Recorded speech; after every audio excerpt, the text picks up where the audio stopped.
NGT ਵੱਲੋਂ dam data ਜਨਤਕ ਨਾ ਕਰਨ ਬਾਬਤ BBMB ਅਤੇ ਪੰਜਾਬ ਸਰਕਾਰ ਨੂੰ PAC ਵੱਲੋਂ ਨੋਟਿਸ ਜਾਰੀ।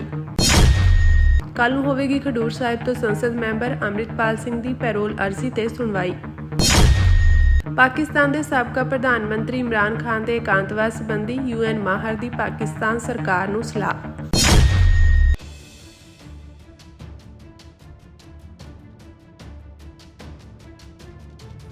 ਨੈਸ਼ਨਲ ਗ੍ਰੀਨ ਟ੍ਰਿਬਿਊਨਲ ਨੇ ਅੱਜ ਭਾਖੜਾ ਬਿਆਸ ਪ੍ਰਬੰਧਨ ਬੋਰਡ, ਪੰਜਾਬ ਸਰਕਾਰ ਅਤੇ ਹੋਰ ਪ੍ਰਤੀਵਾਦੀਆਂ ਨੂੰ ਮੂਲ ਅਰਜ਼ੀ ਨੰਬਰ 469 ਵਿੱਚ ਨੋਟਿਸ ਜਾਰੀ ਕੀਤਾ।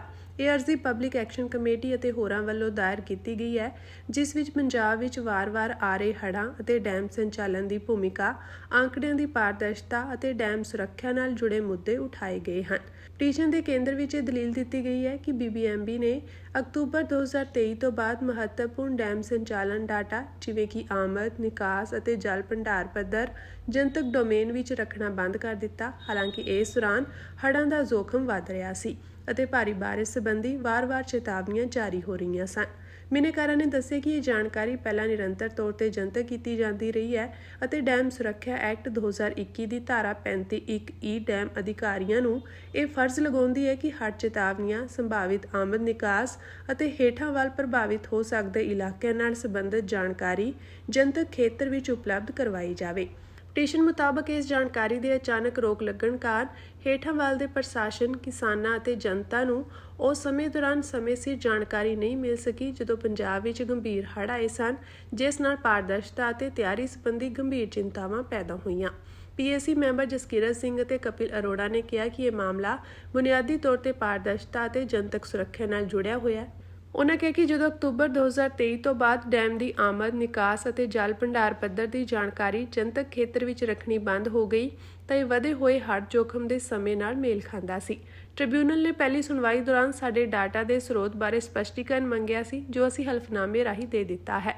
ਹੁਣ ਨੋਟਿਸ ਜਾਰੀ ਹੋਣ ਨਾਲ ਇਹ ਮਾਮਲਾ ਕਾਨੂੰਨੀ ਫਰਜ਼ਾਂ ਦੀ ਪਾਲਣਾ ਵੱਲ ਕੇਂਦਰਿਤ ਹੋਵੇਗਾ। ਪਹਿਲੀ ਸੁਣਵਾਈ ਤੋਂ ਬਾਅਦ ਬਿਨੈਕਾਰਾਂ ਵੱਲੋਂ ਸਰੋਤ ਸੰਬੰਧੀ ਹਲਫਨਾਮੇ ਅਤੇ ਸਹਾਇਕ ਦਸਤਾਵੇਜ਼ ਦਾਇਰ ਕੀਤੇ ਗਏ।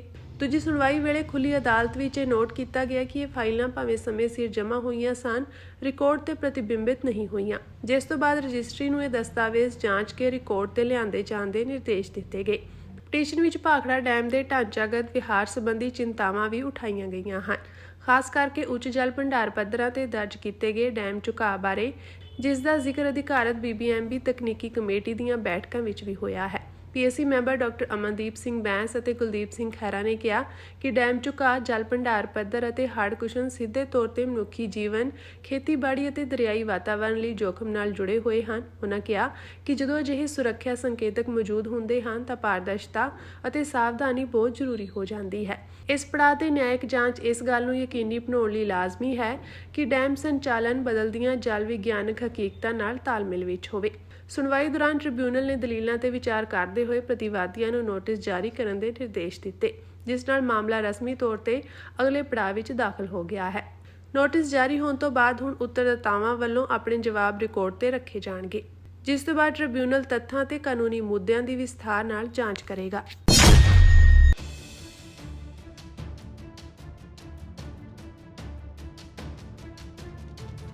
ਖਡੂਰ ਸਾਹਿਬ ਤੋਂ ਸੰਸਦ ਮੈਂਬਰ ਅੰਮ੍ਰਿਤਪਾਲ ਸਿੰਘ ਦੀ ਪੈਰੋਲ ਅਰਜ਼ੀ ਤੇ ਅੱਜ ਪੰਜਾਬ ਅਤੇ ਹਰਿਆਣਾ ਹਾਈ ਕੋਰਟ ਵਿੱਚ ਹੋਣ ਵਾਲੀ ਅਹਿਮ ਸੁਣਵਾਈ ਟਲ ਗਈ ਹੈ।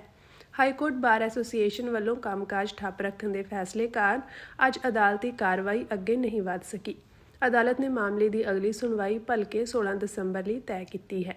ਜ਼ਿਕਰਯੋਗ ਹੈ ਕਿ ਹਰਿਆਣਾ ਪੁਲਿਸ ਵੱਲੋਂ ਇੱਕ ਵਕੀਲ ਨਾਲ ਕੀਤੀ ਗਈ ਕਥਿਤ ਬਦਸਲੂਕੀ ਦੇ ਵਿਰੋਧ ਵਿੱਚ ਅੱਜ ਹਾਈ ਕੋਰਟ ਦੇ ਵਕੀਲਾਂ ਨੇ ਕੰਮਕਾਜ ਮੁਅੱਤਲ ਰੱਖਿਆ ਹੋਇਆ ਸੀ। ਇਸੇ ਕਾਰਨ ਅੰਮ੍ਰਿਤਪਾਲ ਸਿੰਘ ਦੇ ਕੇਸ ਸਮੇਤ ਕਈ ਹੋਰ ਅਹਿਮ ਕੇਸਾਂ ਜਿਵੇਂ ਲਾਰੈਂਸ ਬਿਸ਼ਨੋਈ ਇੰਟਰਵਿਊ ਕੇਸ ਦੀ ਸੁਣਵਾਈ ਨਹੀਂ ਹੋ ਸਕੀ। ਹੁਣ 16 ਦਸੰਬਰ ਨੂੰ ਹੋਣ ਵਾਲੀ ਸੁਣਵਾਈ ਦੌਰਾਨ ਦੋਵਾਂ ਧਿਰਾਂ ਵਿਚਾਲੇ ਤਿੱਖੀ ਬਹਿਸ ਹੋਣ ਦੀ ਸੰਭਾਵਨਾ ਹੈ। ਅੰਮ੍ਰਿਤਪਾਲ ਸਿੰਘ ਦੇ ਵਕੀਲ ਇਮਾਨ ਸਿੰਘ ਖਾਰਾ ਅਦਾਲਤ ਵਿੱਚ ਕਸਟਡੀ ਪੈਰੋਲ ਦੀ ਮੰਗ ਦੁਹਰਾਉਣਗੇ। ਉਹਨਾਂ ਦਾ ਤਰਕ ਹੈ ਕਿ ਸੰਸਦ ਦੇ ਸਰਦਰੁੱਤ ਇਜਲਾਸ ਵਿੱਚ ਸ਼ਾਮਿਲ ਹੋਣਾ ਇੱਕ ਚੁਣੇ ਹੋਏ ਨੁਮਾਇੰਦੇ ਦਾ ਹੱਕ ਹੈ ਅਤੇ ਉਹ ਇੰਜੀਨੀਅਰ ਰਸ਼ੀਦ ਵਰਗੇ ਮਾਮਲਿਆਂ ਦੀ ਉਦਾਹਰਨ ਦੇਣਗੇ।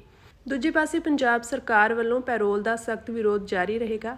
ਸਰਕਾਰ ਨੇ ਪਹਿਲਾਂ ਹੀ 5000 ਸਫ਼ਿਆਂ ਦਾ ਜਵਾਬ ਦਾਖਲ ਕਰਦਿਆਂ ਅੰਮ੍ਰਿਤਪਾਲ ਸਿੰਘ ਦਾ ਨਾਮ ਗੁਰਪ੍ਰੀਤ ਸਿੰਘ ਹਰੀਨੋ ਕਤਲਕਾਂਡ ਅਤੇ ਜੇਲ੍ਹ ਤੋਂ ਅਨੰਦਪੁਰ ਖਾਲਸਾ ਫੌਜ ਬਣਾਉਣ ਦੀਆਂ ਗਤੀਵਿਧੀਆਂ ਨਾਲ ਜੋੜਿਆ ਹੈ।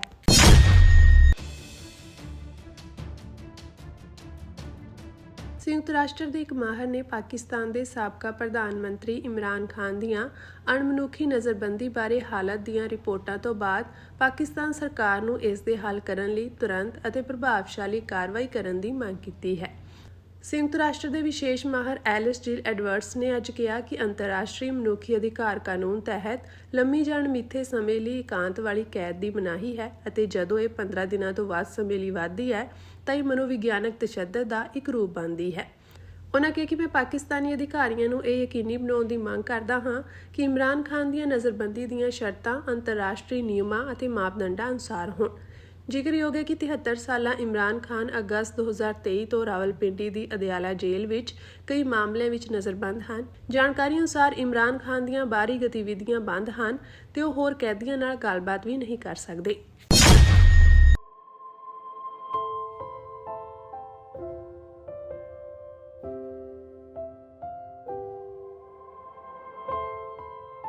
ਸ਼੍ਰੀ ਅਕਾਲ ਤਖਤ ਸਾਹਿਬ ਦੇ ਕਾਰਜਕਾਰੀ ਜਥੇਦਾਰ ਤੇ ਤਖਤ ਸ਼੍ਰੀ ਕੇਸਗੜ੍ਹ ਸਾਹਿਬ ਦੇ ਜਥੇਦਾਰ ਸਿੰਘ ਸਾਹਿਬ ਗਿਆਨੀ ਕੁਲਦੀਪ ਸਿੰਘ ਅੜਗਾਜ ਨੇ ਮੇਘਾਲਿਆ ਸੂਬੇ ਦੇ ਸ਼ਿਲੌਂਗ ਸ਼ਹਿਰ ਵਿੱਚ ਸਥਿਤ ਗੁਰਦੁਆਰਾ ਗੁਰੂ ਨਾਨਕ ਦਰਬਾਰ ਬੜਾ ਬਾਜ਼ਾਰ ਵਿਖੇ ਪ੍ਰਬੰਧਕੀ ਕਮੇਟੀ ਵੱਲੋਂ ਸ਼੍ਰੀ ਗੁਰੂ ਤੇਗ ਬਹਾਦਰ ਸਾਹਿਬ ਜੀ, ਭਾਈ ਮਤੀ ਦਾਸ ਜੀ, ਭਾਈ ਸਤੀ ਦਾਸ ਜੀ ਤੇ ਭਾਈ ਦਿਆਲਾ ਜੀ ਦੇ ਸ਼ਹੀਦੀ ਸਾਕੇ ਦੇ 350 ਸਾਲਾ ਸ਼ਤਾਬਦੀ ਨੂੰ ਸਮਰਪਿਤ ਕਰਵਾਏ ਗਏ ਵਿਸ਼ੇਸ਼ ਗੁਰਮਤਿ ਸਮਾਗਮ ਵਿੱਚ ਸ਼ਮੂਲੀਅਤ ਕੀਤੀ। ਇਸ ਤੋਂ ਪਹਿਲਾਂ ਜਥੇਦਾਰ ਗੜਗਾਜ ਨੇ ਸ਼ਹੀਦੀ ਸ਼ਤਾਬਦੀ ਨੂੰ ਸਮਰਪਿਤ ਸ਼ਿਲੌਂਗ ਸ਼ਹਿਰ ਦੇ ਗੁਰਦੁਆਰਾ ਸ਼੍ਰੀ ਗੁਰੂ ਸਿੰਘ ਸਭਾ ਲਾਈਤੁਮ ਖਰਾ ਦੀ ਪ੍ਰਬੰਧਕੀ ਕਮੇਟੀ ਵੱਲੋਂ ਗੁਰਦੁਆਰਾ ਗੁਰੂ ਨਾਨਕ ਦਰਬਾਰ ਬੜਾ ਬਾਜ਼ਾਰ ਤੱਕ ਸਜਾਏ ਗਏ ਨਗਰ ਕੀਰਤਨ ਵਿੱਚ ਵੀ ਸ਼ਮੂਲੀਅਤ ਕੀਤੀ। ਨਗਰ ਕੀਰਤਨ ਦੀ ਸੰਪੂਰਨਤਾ ਮੌਕੇ ਜਥੇਦਾਰ ਗੜਗਾਜ ਵੱਲੋਂ ਸ਼੍ਰੀ ਗੁਰੂ ਗ੍ਰੰਥ ਸਾਹਿਬ ਜੀ ਦੇ ਪਾਵਨ ਸਰੂਪ ਨੂੰ ਪਾਲਕੀ ਸਾਹਿਬ ਤੋਂ ਗੁਰੂ ਘਰ ਵਿਖੇ ਸੁਖਾਸਨ ਅਸਥਾਨ ਵਿੱਚ ਸੁਸ਼ੋਭਿਤ ਕਰਨ ਦੀ ਸੇਵਾ ਕੀਤੀ ਗਈ। ਇਨ੍ਹਾਂ ਸਮਾਗਮਾਂ ਮੌਕੇ ਸ਼ਿਲੌਂਗ ਮੇਘਾਲਿਆ ਦੀ ਸਥਾਨਕ ਸੰਗਤ ਦੇ ਨਾਲ-ਨਾਲ ਅਸਾਮ ਤੇ ਉੱਤਰ ਪੂਰਬ ਦੀ ਸਿੱਖ ਸੰਗਤ ਨੇ ਵੱਡੀ ਗਿਣਤੀ ਵਿੱਚ ਸ਼ਮੂਲੀਅਤ ਕੀਤੀ। ਗੁਰਮਤਿ ਸਮਾਗਮ ਮੌਕੇ ਸੱਚਖੰਡ ਸ਼੍ਰੀ ਹਰਿਮੰਦਰ ਸਾਹਿਬ ਤੋਂ ਭਾਈ ਹਰਪਾਲ ਸਿੰਘ ਸਾਜਨ ਦੇ ਹਜ਼ੂਰੀ ਰਾਗੀ ਜਥੇ, ਭਾਈ ਬੋੜ ਸਿੰਘ ਦੇ ਕਵੀਸ਼ੀ ਜਥੇ ਅਤੇ ਭਾਈ ਨਿਰਮਲ ਸਿੰਘ ਜੇਠੂਵਾਲ ਦੇ ਢਾਡੀ ਜਥੇ ਨੇ ਸੰਗਤ ਨੂੰ ਗੁਰਬਾਣੀ ਕੀਰਤਨ ਅਤੇ ਗੁਰ ਇਤਿਹਾਸ ਨਾਲ ਜੋੜਿਆ। ਸੰਗਤ ਨੂੰ ਸੰਬੋਧਨ ਕਰਦਿਆਂ ਜਥੇਦਾਰ ਗਿਆਨੀ ਕੁਲਦੀਪ ਸਿੰਘ ਅੜਗਾਜ ਨੇ ਸ਼ਿਲੌਂਗ ਦੀ ਸਿੱਖ ਸੰਗਤ ਨੂੰ ਚੜ੍ਹਦੀ ਕਲਾ ਨਾਲ ਗੁਰਸਿੱਖੀ ਵਾਲਾ ਜੀਵਨ ਬਤੀਤ ਕਰਨ ਲਈ ਪ੍ਰੇਰਨਾ ਕੀਤੀ ਅਤੇ ਆਪਣੇ ਬੱਚਿਆਂ ਨੂੰ ਗੁਰਮੁਖੀ ਪੰਜਾਬੀ ਸਿਖਾਉਣ ਲਈ ਆਖਿਆ ਤਾਂ ਜੋ ਉਹ ਸ਼੍ਰੀ ਗੁਰੂ ਗ੍ਰੰਥ ਸਾਹਿਬ ਜੀ ਦੀ ਗੁਰਬਾਣੀ ਨਾਲ ਜੁੜ ਸਕਣ। ਉਨ੍ਹਾਂ ਇਸ ਗੱਲ ਉੱਤੇ ਤਸੱਲੀ ਪ੍ਰਗਟਾਈ ਕਿ ਸ਼ਿਲੌਂਗ ਦੇ ਬਹੁਤੇ ਸਿੱਖ ਨੌਜਵਾਨਾਂ ਨੇ ਆਪਣੀ ਸਾਬਤ ਸੂਰਤ ਸਿੱਖ ਪਛਾਣ ਕਾਇਮ ਰੱਖੀ ਹੈ। ਜਥੇਦਾਰ ਗੜਗਾਜ ਨੇ ਉੱਤਰ ਪੂਰਬ ਦੇ ਸਿੱਖਾਂ ਨੂੰ ਆਪਣੀ ਸਾਬਤ ਸੂਰਤ ਸਿੱਖ ਪਛਾਣ ਕਾਇਮ ਰੱਖਣ ਅਤੇ ਅੰਮ੍ਰਿਤ ਛਕ ਕੇ ਗੁਰੂ ਵਾਲੇ ਬਣਨ ਲਈ ਆਖਿਆ। ਜਥੇਦਾਰ ਗੜਗਾਜ ਨੇ ਕਿਹਾ ਕਿ ਸ਼੍ਰੀ ਗੁਰੂ ਤੇਗ ਬਹਾਦਰ ਸਾਹਿਬ ਜੀ ਨੇ ਹਿੰਦੂਆਂ ਦੇ ਦਿਲ ਅਤੇ ਜਨੇਊ ਤੇ ਉਹਨਾਂ ਦੀ ਧਾਰਮਿਕ ਆਜ਼ਾਦੀ ਲਈ ਸ਼ਹਾਦਤ ਦਿੱਤੀ। ਗੁਰੂ ਸਾਹਿਬ ਦਾ ਪਰਉਪਕਾਰ ਬਹੁਤ ਵੱਡਾ ਹੈ ਜਿਸ ਦਾ ਦੇਣਾ ਅਸੀਂ ਨਹੀਂ ਦੇ ਸਕਦੇ। ਉਨ੍ਹਾਂ ਕਿਹਾ ਕਿ ਉਸ ਵੇਲੇ ਵੀ ਸ਼੍ਰੀ ਗੁਰੂ ਨਾਨਕ ਪਾਤਸ਼ਾਹ ਜੀ ਦਾ ਘਰ ਮਜਲੂਮਾਂ ਦਾ ਸਹਾਰਾ ਬਣਿਆ ਸੀ ਅਤੇ ਦੇਸ਼ ਅੰਦਰ ਮੁਸੀਬਤ ਤੇ ਆਪਦਾਵਾਂ ਵੇਲੇ ਅੱਜ ਵੀ ਗੁਰੂ ਸਾਹਿਬ ਦਾ ਘਰ ਹੀ ਸਹਾਰਾ ਬਣਦਾ ਹੈ। ਉਨ੍ਹਾਂ ਕਿਹਾ ਕਿ ਜੇਕਰ ਸਰਕਾਰਾਂ ਇੱਥੇ ਸਥਿਤ ਸ਼੍ਰੀ ਗੁਰੂ ਨਾਨਕ ਦੇਵ ਜੀ ਦੇ ਘਰ ਨੂੰ ਢਾਉਣ ਅਤੇ ਇੱਥੇ ਵਸਦੇ ਸਿੱਖਾਂ ਨੂੰ ਬਰਬਾਦ ਕਰਨ ਦੀ ਮਨਸ਼ਾ ਰੱਖਦੀਆਂ ਹਨ ਤਾਂ ਇਹ ਦੇਸ਼ ਅੰਦਰ ਘੱਟ ਗਿਣਤੀ ਸਿੱਖਾਂ ਨਾਲ ਬੇਇਨਸਾਫੀ ਹੈ। ਉਨ੍ਹਾਂ ਕਿਹਾ ਕਿ ਸ਼੍ਰੀ ਅਕਾਲ ਤਖਤ ਸਾਹਿਬ ਪੂਰੀ ਦੁਨੀਆ ਦੇ ਸਿੱਖ ਸ਼ਿਲੌਂਗ ਦੀ ਪੰਜਾਬੀ ਲੇਨ ਵਿੱਚ ਵਸਦੇ ਸਿੱਖਾਂ ਦੇ ਨਾਲ ਖੜੇ ਹਨ। ਉਨ੍ਹਾਂ ਦੇਸ਼ ਦੁਨੀਆ ਅੰਦਰ ਵਸਦੇ ਸਿੱਖਾਂ ਤੇ ਸਮੂਹ ਸਿੱਖ ਜਥੇਬੰਦੀਆਂ ਨੂੰ ਵੀ ਵਿਸ਼ੇਸ਼ ਅਪੀਲ ਕੀਤੀ ਕਿ ਜੇਕਰ ਕਦੇ ਸ਼ਿਲੌਂਗ ਦੇ ਸਿੱਖਾਂ ਨਾਲ ਕੋਈ ਧੱਕਾ ਹੁੰਦਾ ਹੈ ਤਾਂ ਇਸ ਦੀ ਆਵਾਜ਼ ਅੰਤਰਰਾਸ਼ਟਰੀ ਪੱਧਰ ਉੱਤੇ ਪੂਰੀ ਚੜ੍ਹਦੀ ਕਲਾ ਨਾਲ ਬੁਲੰਦ ਕੀਤੀ ਜਾਵੇ। ਜਥੇਦਾਰ ਗੜਗਾਜ ਨੇ ਕਿਹਾ ਕਿ ਜਦੋਂ ਵੀ ਦੇਸ਼ ਦੀ ਰੱਖਿਆ ਦੀ ਗੱਲ ਆਈ ਹੈ ਤਾਂ ਬਹਾਦਰ ਸਿੱਖ ਕੌਮ ਨੇ ਹਮੇਸ਼ਾ ਹੀ ਮੋਹਰੀ ਭੂਮਿਕਾ ਨਿਭਾਈ ਹੈ। ਇਸ ਲਈ ਸਰਕਾਰਾਂ ਦੀ ਇਹ ਪਹਿਲੀ ਜ਼ਿੰਮੇਵਾਰੀ ਹੈ ਕਿ ਦੇਸ਼ ਅੰਦਰ ਵਸਦੇ ਸਿੱਖਾਂ ਦੇ ਹੱਕ ਅਤੇ ਹਿੱਤ ਸੁਰੱਖਿਅਤ ਰਹਿਣ, ਨਾ ਕਿ ਉਹਨਾਂ ਨਾਲ ਕਿਸੇ ਵੀ ਕਿਸਮ ਦਾ ਜ਼ੁਲਮ ਜਾਂ ਧੱਕਾ ਹੋਵੇ। ਸਮਾਗਮ ਦੌਰਾਨ ਮੇਘਾਲਿਆ ਸਰਕਾਰ ਦੇ ਕੈਬਨਿਟ ਮੰਤਰੀ ਸ਼੍ਰੀ ਸ਼ਨਬੋਰ ਸ਼ੁਲਾਈ ਨੇ ਵੀ ਗੁਰਦੁਆਰਾ ਗੁਰੂ ਨਾਨਕ ਦਰਬਾਰ ਸ਼ਿਲੌਂਗ ਦੇ ਦਫ਼ਤਰ ਵਿਖੇ ਜਥੇਦਾਰ ਗਿਆਨੀ ਕੁਲਦੀਪ ਸਿੰਘ ਅੜਗਾਜ ਨਾਲ ਮੁਲਾਕਾਤ ਕੀਤੀ। ਜਥੇਦਾਰ ਗੜਗਾਜ ਨੇ ਮੰਤਰੀ ਸ਼੍ਰੀ ਸ਼ਨਬੋਰ ਸ਼ੁਲਾਈ ਨੂੰ ਵੀ ਸ਼ਿਲੌਂਗ ਦੀ ਪੰਜਾਬੀ ਲੇਨ ਵਿੱਚ ਵਸਦੇ ਸਿੱਖਾਂ ਦਾ ਸਾਥ ਦੇਣ ਅਤੇ ਕਿਸੇ ਵੀ ਮੁਸੀਬਤ ਸਮੇਂ ਉਹਨਾਂ ਦੇ ਨਾਲ ਖੜਨ ਲਈ ਆਖਿਆ। ਉਨ੍ਹਾਂ ਮੇਘਾਲਿਆ ਸਰਕਾਰ ਦੇ ਕੈਬਨਿਟ ਮੰਤਰੀ ਸ਼੍ਰੀ ਸ਼ਨਬੋਰ ਸ਼ੁਲਾਈ ਨੂੰ ਕਿਹਾ ਕਿ ਰਾਜ ਧਰਮ ਨਿਭਾਉਣਾ ਸਰਕਾਰ ਦੀ ਜ਼ਿੰਮੇਵਾਰੀ ਹੈ ਅਤੇ ਕਰੀਬ 2 ਸਦੀਆਂ ਤੋਂ ਇੱਥੇ ਵਸ ਰਹੇ ਸਿੱਖਾਂ ਨਾਲ ਕੋਈ ਧੱਕਾ ਨਹੀਂ ਹੋਣਾ ਚਾਹੀਦਾ।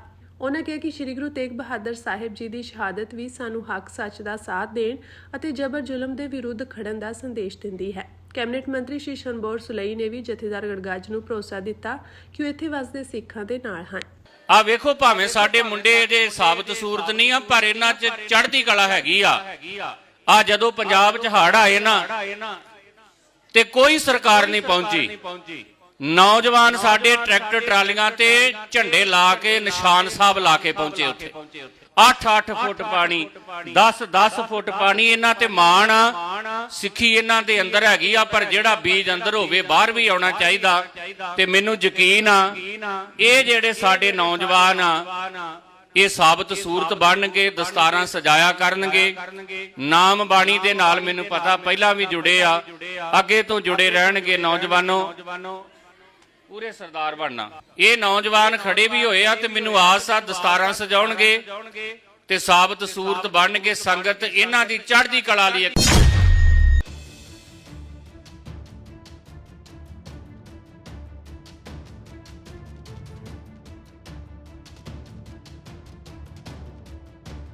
ਆਸਟ੍ਰੇਲੀਆ ਦੇ ਸਿਡਨੀ ਦੇ ਮਸ਼ਹੂਰ ਪਾਂਡੀ ਬੀਚ ਤੇ 14 ਦਸੰਬਰ 2025 ਨੂੰ ਇੱਕ ਭਿਆਨਕ ਗੋਲੀਬਾਰੀ ਹੋਈ। ਇਹ ਹਮਲਾ ਉਸ ਸਮੇਂ ਹੋਇਆ ਜਦੋਂ ਯਹੂਦੀ ਭਾਈਚਾਰਾ ਹਨੂਕਾ ਤਿਉਹਾਰ ਦੀ ਪਹਿਲੀ ਰਾਤ ਮਨਾ ਰਿਹਾ ਸੀ। ਹਨੂਕਾ ਇਸ ਸਾਲ 14 ਦਸੰਬਰ ਦੀ ਸ਼ਾਮ ਨੂੰ ਸ਼ੁਰੂ ਹੋਇਆ ਸੀ ਅਤੇ 22 ਦਸੰਬਰ ਤੱਕ ਜਾਰੀ ਰਹੇਗਾ। ਇਹ ਘਟਨਾ ਹਨੂਕਾਹ ਨਾਮਕ ਇੱਕ ਕਮਿਊਨਿਟੀ ਪ੍ਰੋਗਰਾਮ ਦੌਰਾਨ ਵਾਪਰੀ, ਜਿਸ ਵਿੱਚ ਸੈਂਕੜੇ ਪਰਿਵਾਰ ਸ਼ਾਮਿਲ ਹੋਏ ਸਨ। ਚਸ਼ਮਦੀਦਾਂ ਦੇ ਅਨੁਸਾਰ ਕਾਲੇ ਕੱਪੜੇ ਪਹਿਨੇ ਦੋ ਹਮਲਾਵਰਾਂ ਨੇ ਪੁਲ ਤੋਂ ਜਾਂ ਨੇੜੇ ਤੋਂ ਅੰਨ੍ਹੇਵਾਹ ਗੋਲੀਆਂ ਚਲਾਈਆਂ, ਜਿਸ ਨਾਲ ਦਹਿਸ਼ਤ ਫੈਲ ਗਈ ਅਤੇ ਲੋਕ ਆਪਣੀਆਂ ਜਾਨਾਂ ਬਚਾਉਣ ਲਈ ਭੱਜ ਗਏ। ਨਿਊ ਸਾਊਥ ਵੇਲਜ਼ ਪੁਲਿਸ ਦੇ ਅਨੁਸਾਰ ਹਮਲੇ ਵਿੱਚ 10 ਲੋਕ ਮਾਰੇ ਗਏ, ਜਿਨ੍ਹਾਂ ਵਿੱਚ ਇੱਕ ਹਮਲਾਵਰ ਵੀ ਸ਼ਾਮਿਲ ਹੈ। ਘਟਨਾ ਦੀ ਇੱਕ ਵੀਡੀਓ ਵੀ ਸਾਹਮਣੇ ਆਈ ਹੈ। ਵੀਡੀਓ ਵਿੱਚ ਹਮਲਾਵਰ ਨੂੰ ਅੰਨ੍ਹੇਵਾਹ ਗੋਲੀਆਂ ਚਲਾਉਂਦੇ ਦਿਖਾਇਆ ਗਿਆ ਹੈ।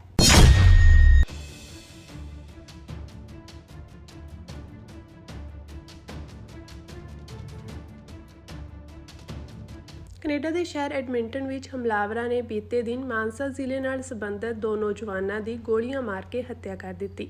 ਮ੍ਰਿਤਕਾਂ ਦੀ ਪਛਾਣ ਗੁਰਦੀਪ ਸਿੰਘ ਵਾਸੀ ਪਿੰਡ ਬਰੇ ਅਤੇ ਰਣਵੀਰ ਸਿੰਘ ਵਾਸੀ ਸੈਦੇਵਾਲਾ ਬੋਹਾ ਵਜੋਂ ਹੋਈ ਹੈ।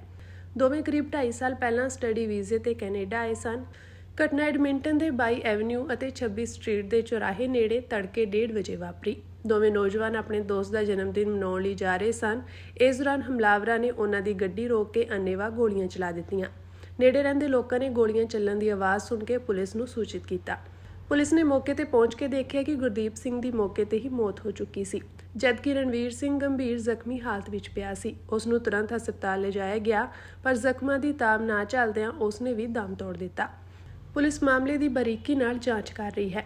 ਹਮਲਾਵਰਾਂ ਦੀ ਪਛਾਣ ਲਈ ਘਟਨਾ ਸਥਾਨ ਦੇ ਆਲੇ-ਦੁਆਲੇ ਲੱਗੇ ਸੀਸੀਟੀਵੀ ਕੈਮਰਿਆਂ ਦੀ ਫੁਟੇਜ ਫਰੋਲੀ ਜਾ ਰਹੀ ਹੈ। ਪੁਲਿਸ ਗੁਰਦੀਪ ਤੇ ਰਣਵੀਰ ਦੀਆਂ ਗਤੀਵਿਧੀਆਂ ਦੀ ਵੀ ਜਾਂਚ ਕਰ ਰਹੀ ਹੈ ਕਿ -16 ਡਿਗਰੀ ਤਾਪਮਾਨ ਵਿੱਚ ਉਹ ਅੱਧੀ ਰਾਤ ਨੂੰ ਘਰੋਂ ਬਾਹਰ ਕਿਸ ਕਾਰਨ ਗਏ ਸਨ।